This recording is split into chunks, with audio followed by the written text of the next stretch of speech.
Firman Tuhan hari ini saya ingin membacakan dari bagian Mazmur nomor 90. Mazmur nomor 90, kalau kita membawa Alkitab, kita boleh membaca, kita boleh melihat bagian Alkitab kita.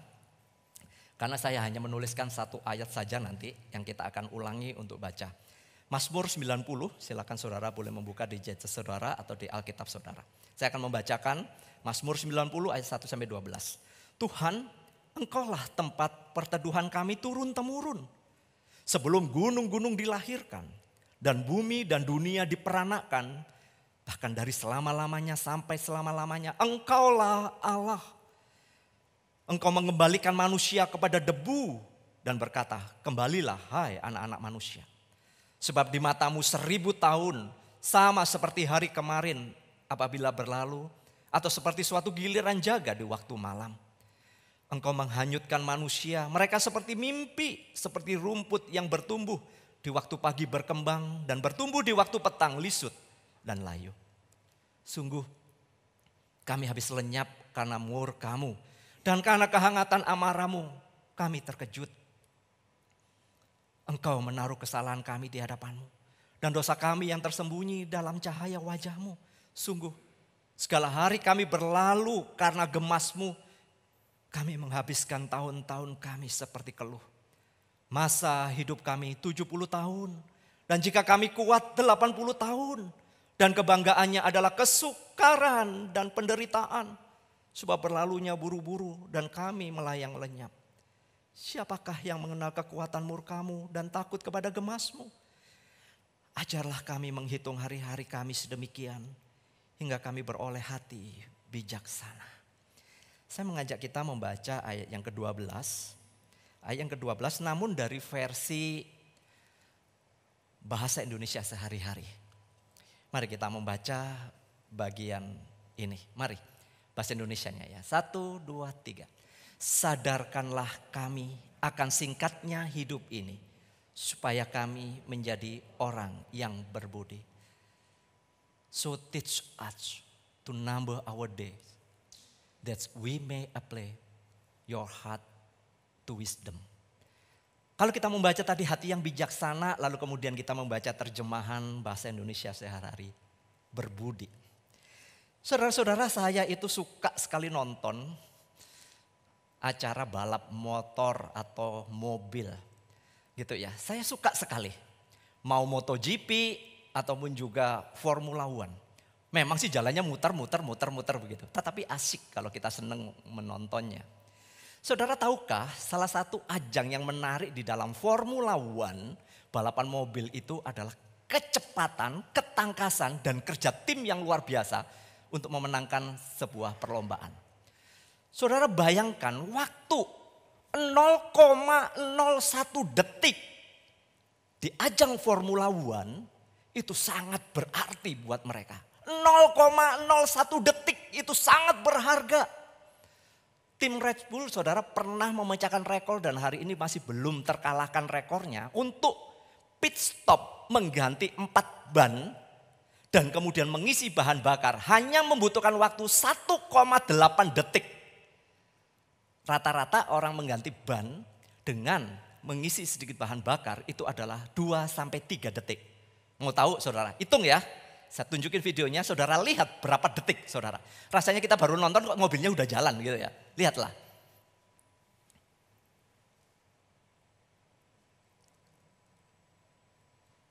Tahu saudara ya. Itulah asiknya nonton Formula One. 0,01 detik bagi mereka sangat berharga saudara. Sangat berharga. Begitu cepatnya ganti 4 ban. Saya ganti 1 ban bocor saudara. 4 jam gak selesai-selesai dan saya belepotan hitam semua saudara. Cuma 1 ban. Saudara saya mau pakai gambaran Formula One ini saudara. Untuk menunjukkan hidup kita. Saudara bayangkan dulu tentang kehidupan kita. Saya mau pakai dulu 1 tahun ya. Nanti dikalikan umur saudara. 1 tahun saudara. 1 tahun saudara tahu gak bahwa kita itu memiliki 8.760 jam. 1 tahun itu sama dengan 525.665 menit. Itu sama dengan 31.536 detik. Saya nggak tidur gara-gara ngitung ini saudara ya. Tinggal ngalihkan umur saudara berapa saudara. Saudara, jika di dalam ajang balapan Formula One 0,01 detik begitu berharganya. Saya mau tanya dalam 1 tahun hidup saudara sampai hari ini. 31.536 detik waktu yang Anda miliki. Berharga apa enggak?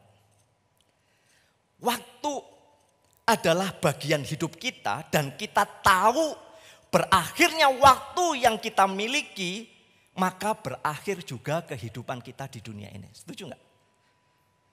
Saudara, waktu itu bagian hidup kita. Kalau kita diberi umur, saudara 78, ada yang sampai 97, ada yang kemudian sampai 100 lebih, ada yang meninggal umurnya 35. Saudara, umur itu bagi saya adalah angka saja. Angka-angka. Tapi sesungguhnya saudara-saudara, hidup kita ini adalah di dalam lingkaran waktu. Dan ketika waktu itu stop, bukan pit stop loh ya. Stop, maka saudara stop juga kehidupan kita. Saudara, betapa berharganya untuk 24 jam yang Tuhan boleh berikan kepada kita. Kita semua diberikan waktu yang sama, 24 jam sehari. Tetapi masing-masing orang akan berkata demikian, saya kekurangan waktu. Masing-masing orang akan berkata demikian, saya nggak ada waktu. Bahkan ada sebagian orang mengatakan, gue bosen dengan hidup ini. Loh, ada yang begitu saudara.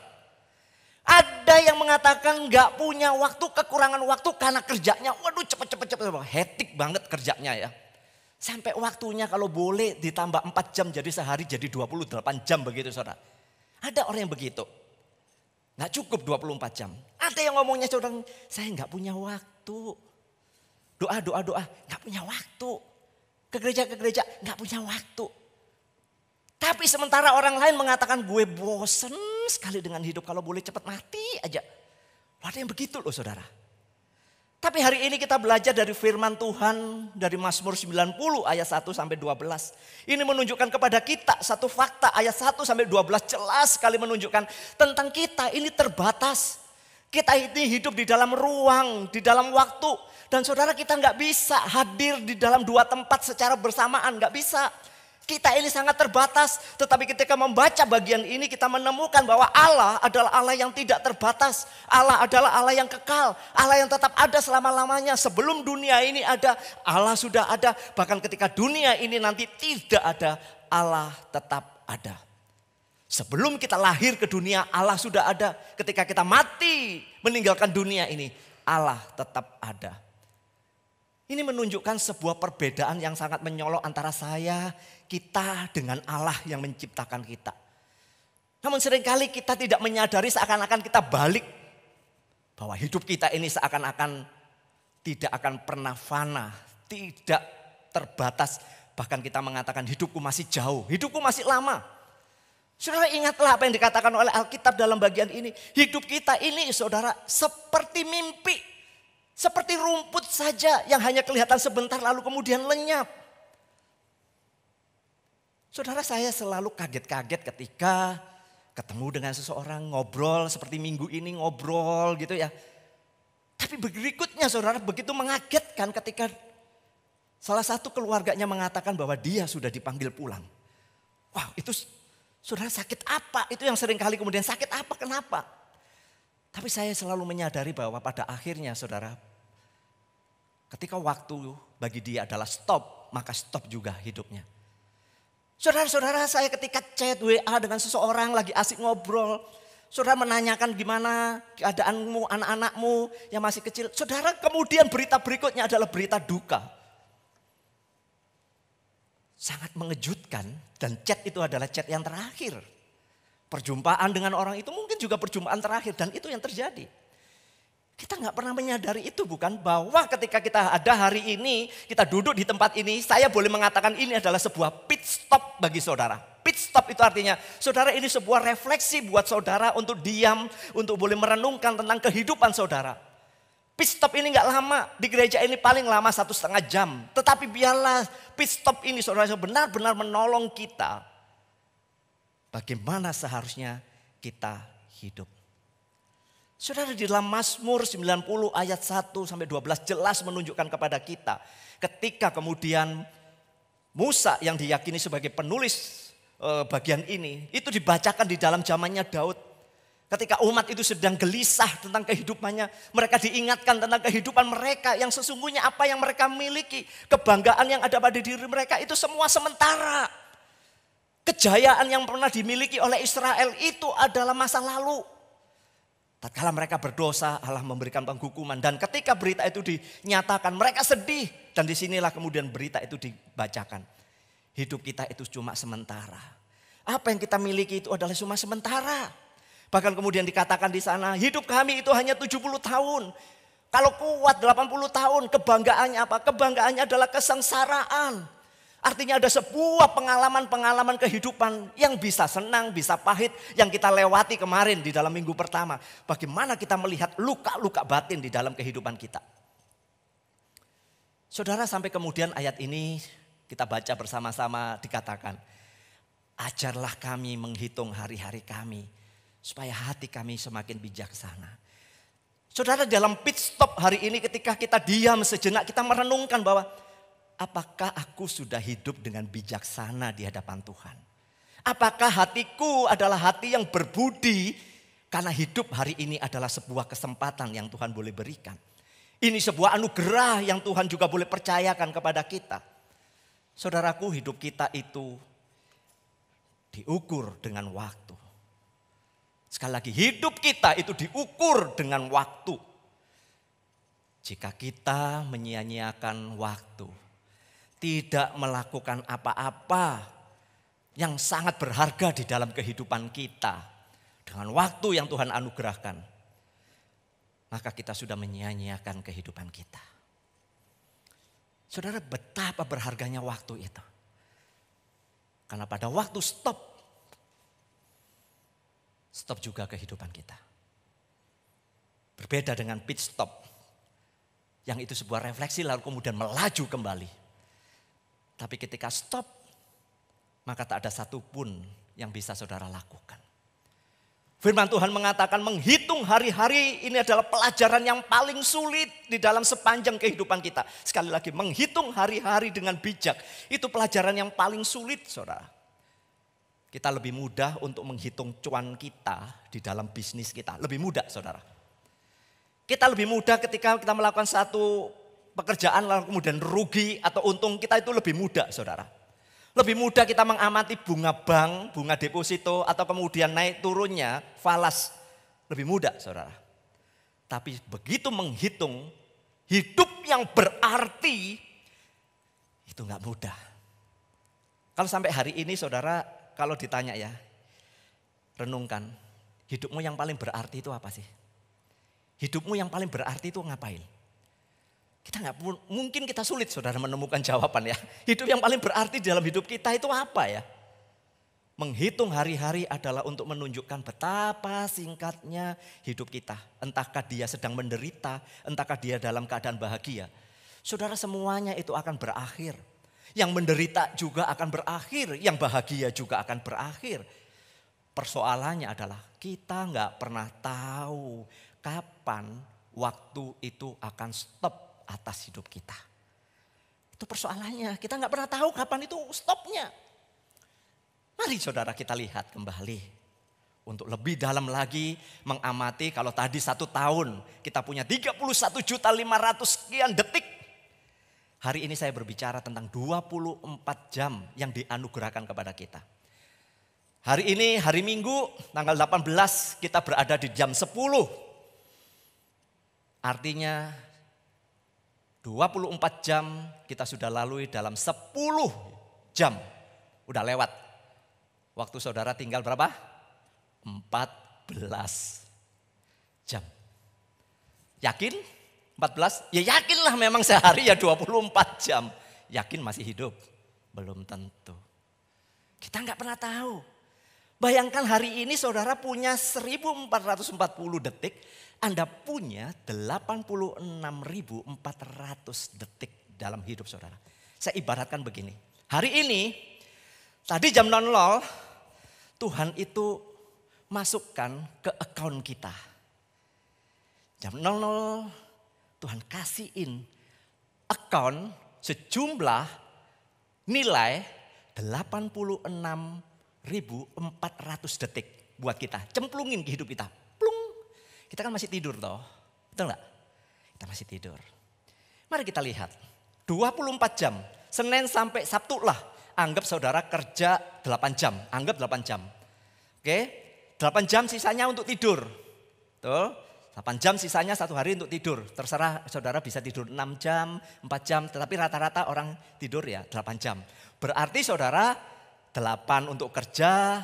Ada yang orang kerja bisa 12 jam. Ya, tapi rata-rata saya mengatakan 8, tidur 8, tinggal sisa 8. 8 jam mau ngapain? Macam-macam. Ya jalan-jalan, ya makan, ya nongkrong, ya berenang, ya healing tipis-tipis, ya healing tipis-tipis, ya terserahlah saudara ya. Saudara buka WA, mainan Facebook, Instagram, macam-macam. Itu sisanya 8 jam. Oke, belum lagi nikmati macet dan lain sebagainya. Pertanyaan saya begini. Kira-kira dari semua aktivitas untuk Senin sampai Sabtu, berapa untuk Tuhan? Berapa jam ya untuk Tuhan ya? Rasanya tipis-tipis banget ya waktunya untuk Tuhan. Oke, Pak kita sibuk. Oke. Hari Minggu, tadi Senin sampai ini. Minggu saudara, otomatis saudara off semuanya. Kecuali yang memang pekerjaan tertentu harus saudara masuk. Artinya saudara ke gereja berapa jam?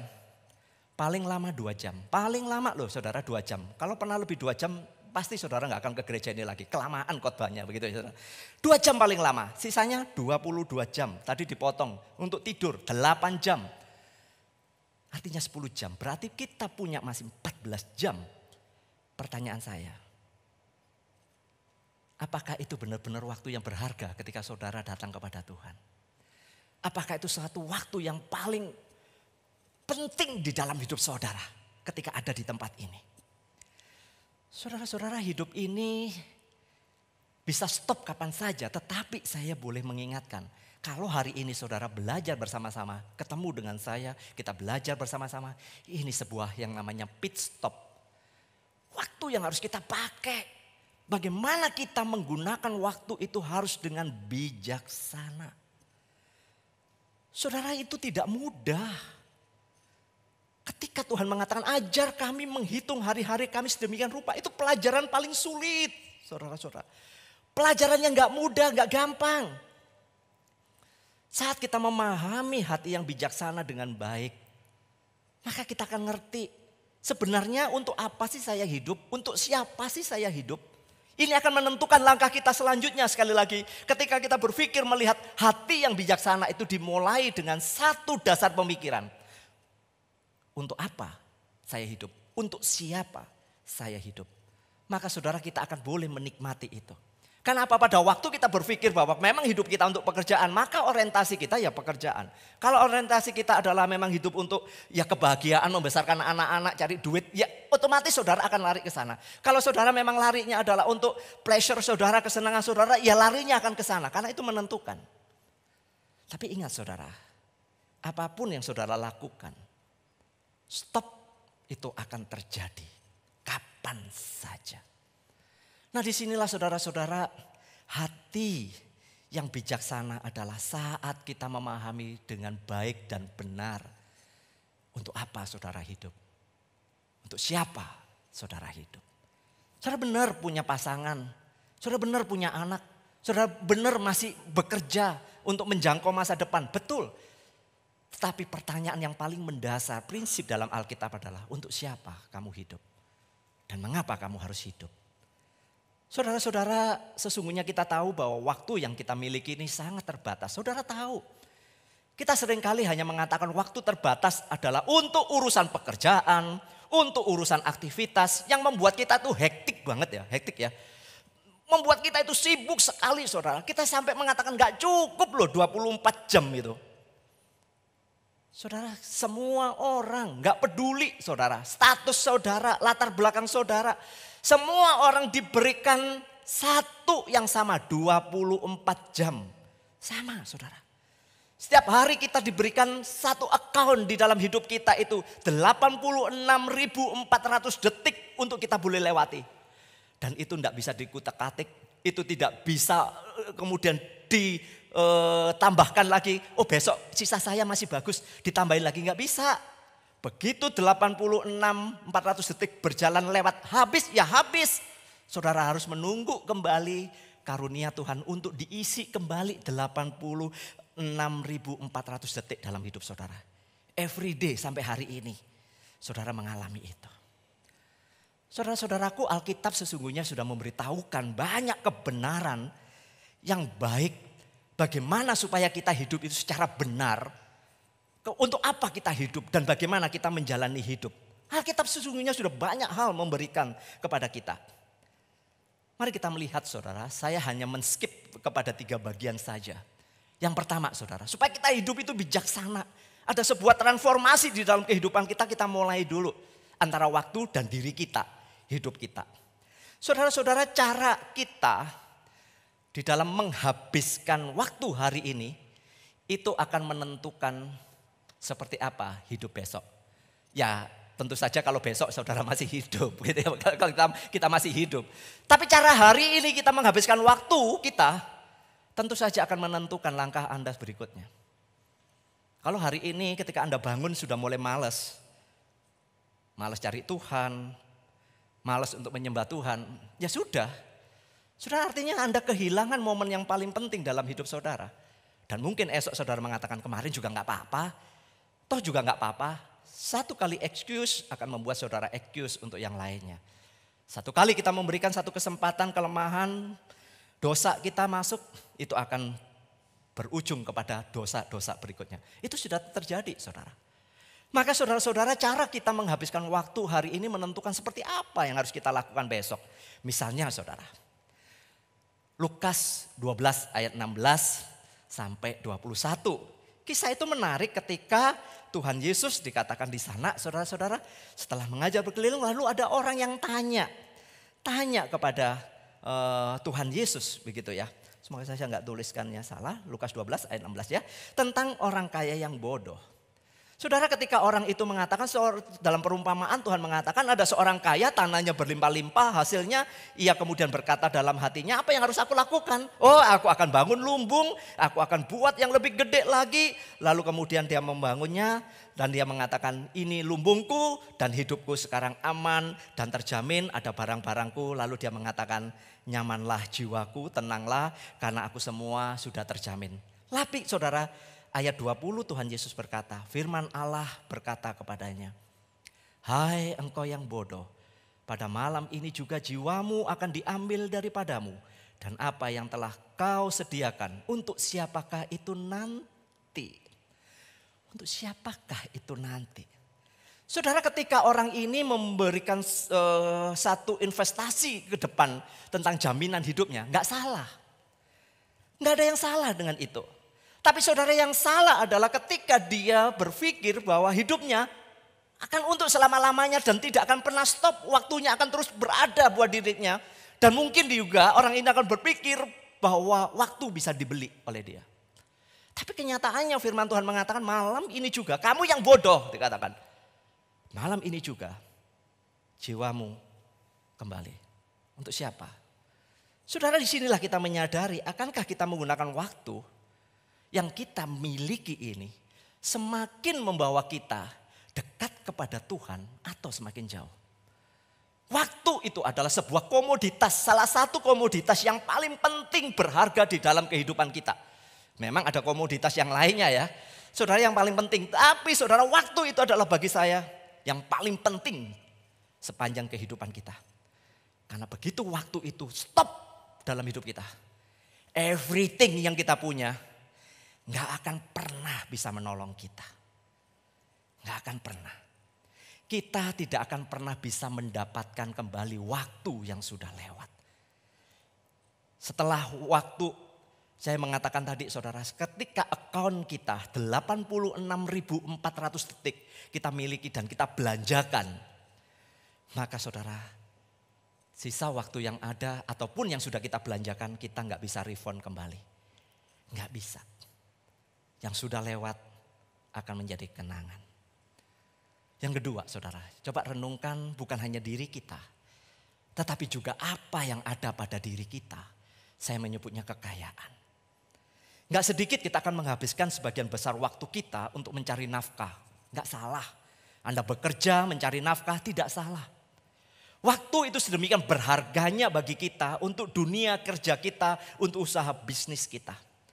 Waktu yang kita pakai itu memang saudara akan menghasilkan sesuatu di dalam kehidupan kita. Yaitu uang dan juga kekayaan. Saudara, pada waktu kita dipercayakan oleh Tuhan dengan berkat yang luar biasa melalui pekerjaan kita. Tidak salah jika kita kemudian memiliki yang namanya kekayaan. Tidak salah ketika saudara kemudian banyak uang, memiliki deposito, banyak rumah, banyak tanah, banyak investasi di mana-mana, banyak usaha di mana-mana. Tidak salah. Tidak salah ketika dalam hidup Anda lebih baik daripada orang lain. Nggak ada yang salah. Nggak ada yang salah ketika Anda kemudian boleh membeli mobil dan menikmati mobil senyaman-nyamannya.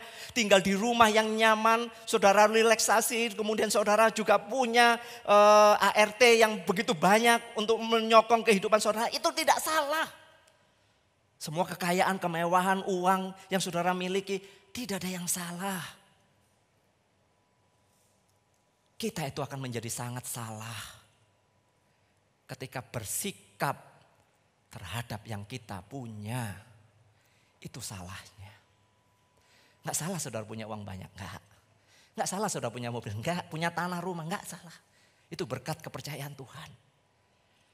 Tapi yang salah adalah sikap dan pemikiran kita terhadap apa yang ada pada diri kita. Saudara, orang berkata time is money. Waktu adalah uang. Setujukah saudara dengan waktu adalah uang? Saya tidak setuju. Sesungguhnya waktu jauh lebih berharga daripada uang. Sekali lagi, waktu jauh lebih berharga daripada uang. Memang dengan waktu yang kita punya, kita bisa menghasilkan banyak uang. Tetapi uang yang banyak tidak akan pernah bisa membeli waktu. Bahkan dengan uang yang banyak tidak bisa menghasilkan waktu. Anda hanya punya account setiap hari 86.400 detik di dalam account pribadi hidup kita. Waktu itu jauh lebih penting, saudara. Maka saya boleh mengatakan semua yang kita miliki itu hanya sebuah titipan. Itu semua fana. Bukan berarti kita gak boleh memilikinya. Sekali lagi bukan itu. Bersyukur kalau saudara hidupnya lebih baik daripada orang lain. Tapi jangan pernah memiliki satu sikap, konsep seakan-akan itu adalah hidup saudara. Dan itu bisa menebus waktu saudara. Tidak akan pernah. Saudara, kita harus menyadari hal ini. Kita harus tahu hal ini. Tuhan Yesus mengatakan karat dan ngengat akan merusak dan pencuri akan membongkar untuk mencurinya. Memahami waktu dan kekayaan secara benar ketika kita tahu bahwa kita datang lahir ke dunia ini dengan tidak membawa apa. Dan kita juga pulang tidak membawa apa-apa. Waktu saudara jauh lebih berharga daripada saudara yang miliki. 3. Waktu dan relasi kita. Saudara, saya menuliskan ini sangat penting ketika kita menyadari bahwa Tuhan menginginkan kita adalah hidup untuk menjadi berkat bagi orang lain. Nggak usah jauh-jauh menjadi berkat bagi pasangan kita, bagi anak-anak kita, bagi keluarga kita. Disitulah saudara kita tahu bahwa panggilan kita adalah untuk menjadi berkat bagi orang lain. Itu akan mengubah cara berpikir kita, sikap kita. Waktu yang kita miliki itu sangat terbatas sekali. Hari ini saudara bisa candaan dengan pasangan saudara, dengan keluarga saudara. Tapi kemudian kita bisa mendengar kabar yang sangat mengagetkan. Tiba-tiba dia sudah berpulang. Bahkan saudara-saudara yang mengerikan dalam kehidupan kita. Kita itu punya masalah dengan keluarga kita. Orang-orang kita cinta, kita marah, kita benci. Saudara, kita gak bisa mengampuni. Kita rasanya kepengen bejek-bejek gitu ya. Sama sambal matah gitu ya. Karena bencinya kita kutukin orang itu. Oh saudara-saudara, Tuhan Tuhan memberikan waktu 24 jam untuk kita. Apakah kita melaluinya hari demi hari dengan kebencian-kebencian? Ketika saudara panggilan kita untuk menjadi berkat, Yesus memberikan sebuah contoh. Matius 9 ayat 35 sampai 38. Di sana dikatakan ketika Yesus berkeliling dari desa ke kota, ia mengajar dalam rumah-rumah ibadat. Dia memberitakan Injil kerajaan Allah. Dia menyembuhkan berbagai macam penyakit, kelemahan daripada orang-orang itu. Melihat orang banyak itu, Yesus berkata, karena ada belas kasihan di dalam hatinya, Yesus berkata kepada para muridnya, mereka itu lelah dan terlantar. Mereka itu seperti domba yang tidak ada gembala. Maka Tuhan mengatakan tuaian itu banyak, tetapi pekerjanya sedikit. Artinya apa?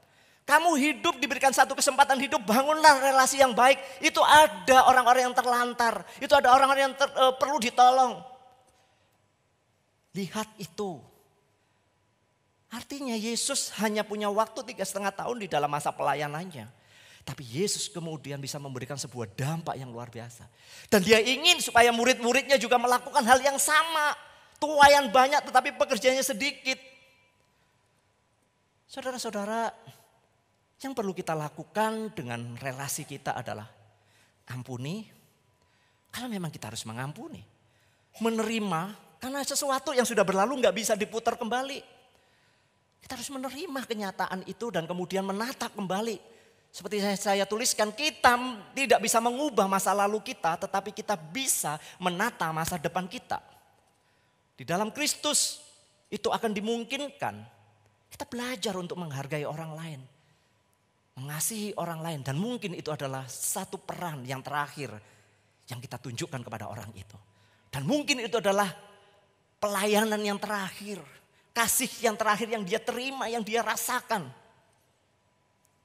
sebelum dia berpulang. Kita gak pernah tahu, saudara, hidup ini benar-benar misteri.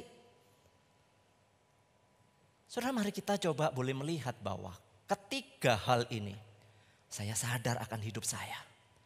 Bahwa apa yang saya punya ini adalah kepercayaan. Terima kasih saya diberikan kepercayaan lebih daripada orang lain. Ketika hidup saya jauh lebih baik dari orang lain, terima kasih ya Tuhan. Tapi ingat, semua ini adalah titipan Tuhan. Maka ketika kita membangun relasi dengan orang, bangunlah dengan sebaik-baiknya. Saudara, artinya apa? Kita mau menjadi berkat bagi orang lain. Maka disinilah terjadi yang namanya transformasi. Transformasi dimulai ketika diri kita di dalam perjalanan hidup kita ada luka-luka batin yang harus diselesaikan. Yang harus kemudian kita tunduk kepada otoritas firman dan kemudian kita dibentuk oleh firman untuk menjadi pribadi baru. Setelah kita menyadari diri kita diubahkan, kita mau menjadi berkat bagi orang lain. Memiliki dampak bagi orang lain, itu minggu lalu. Dan hari ini saudara, kita mulai dengan waktu yang kita miliki. 24 jam Tuhan berikan kepada kita. Apakah setiap hari itu membawa sebuah transformasi di dalam kehidupan kita? Pit stop hari ini, coba renungkan.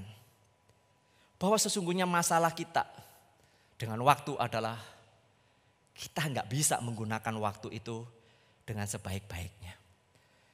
Ini persoalan saya, persoalan saudara. Seakan-akan waktu yang kita miliki masih banyak. Akun di dalam hidup kita, waktu tabungan kita itu banyak banget. Nggak ada saudara, nggak ada. Kita cuma punya akun 86.400 detik every day. Every day. Maka untuk itulah Paulus mengatakan, sebab itu perhatikan baik-baik cara hidupmu. Jangan hidup seperti orang-orang bodoh, hiduplah seperti orang-orang bijak, gunakan sebaik-baiknya setiap kesempatan. Kalau terjemahan Alkitab kita, untuk waktu, gunakan waktumu yang ada padamu. Karena masa ini adalah masa yang jahat. Saudara, ketika melihat satu tayangan tentang bom yang dijatuhkan, bom atom di Hiroshima. Saudara-saudara, efek panasnya itu kalau di dalam simulasinya itu mengerikan banget ya. Mungkin kalau orang pada waktu itu sudah nggak sempat lagi mau lari mau apa, tahu-tahu saudara-saudara, boom, ada apa ya? Tahu-tahu udah gedeblak gitu saudara, udah gosong, nggak tahu dia sudah nggak ada saudara. Karena efek panasnya itu luar biasa. Sekarang ini saya kalau membaca di ini, apakah perang yang terjadi saat ini akan memakai nuklir? Kita juga nggak tahu, saudara ya. Kiranya Tuhan memberikan hikmat kepada para pemimpin dunia untuk tidak menggunakan nuklir. Saudara-saudara, waktu-waktu yang kita miliki jahat. Ada banyak hal peristiwa yang mengejutkan di dalam hidup kita. Dan kita nggak pernah sangka itu terjadi. Artinya memang benar 86, 400 detik. Itu adalah milik saudara dan terus akan hilang. Dan Tuhan akan nambahin besok. Yuk tanyain di dalam pit stop hari ini. Apakah waktu yang kita gunakan semakin membawa kita dekat kepada Tuhan atau semakin saudara jauh dari Tuhan? Kalikan umur saudara 24 jam sehari, kalikan dengan umur saudara. Berapa jam yang sudah saudara miliki? Apakah saudara semakin dekat sama Tuhan? Ini bukan berarti saudara meninggalkan aktivitas. No. In all activity, 24 hours, semua aktivitas kita di dalam 24 jam, itu adalah miliknya Tuhan. Dan kita harus mendekat kepada Tuhan. Mau di kerjaan, mau kita healing tipis-tipis, mau kita jalan-jalan, mau kita dalam menghadapi persoalan. Saudara-saudara, semua aktivitas kita seharusnya semakin membawa kita dekat kepada Tuhan. Seharusnya. Maka saudara, saya boleh menyimpulkan seperti ini. Kemarin itu adalah kenangan. Hari ini adalah kesempatan. Esok harapan. Kita nggak pernah tahu apakah akun kita malam ini masih ditambahkan lagi sama Tuhan. Nggak tahu kan. Tapi esok adalah harapan. Saudara-saudaraku, waktu yang Tuhan beri sangat berharga. Jangan sia-siakan untuk mengejar yang sementara. Sesibuk-sibuknya saudara. Saudara sampai mengatakan tidak ada waktu. Nggak punya waktu. Saudara salah sekali. Tuhan kasih sama kepada semua orang. 24 jam semuanya sama. Nggak ada yang dikasih 25. Nggak ada yang dikasih 24 jam. 10 detik. Nggak ada. Semuanya sama. Namun tiap orang akan berbeda di dalam melihat dan mengelolanya. Gunakan waktu itu dengan baik. Benjamin Franklin menuliskan sebagai satu kata penutup saya. Apakah kamu mencintai kehidupan? Yes. Maka jangan menyia-nyiakan waktu karena itu adalah bahan kehidupan. Jangan sia-siakan waktu karena itu bahan kehidupanmu. So, saya mengatakan mari kita bertransformasi dengan waktu kita. Mungkin ini sesuatu yang mengagetkan buat saudara. Seakan-akan hidup saudara masih lama. Hari ini kita di pit stop untuk boleh melanjutkan perjalanan. Dan kita nggak pernah tahu stopnya kapan. Segala kemuliaan bagi Tuhan.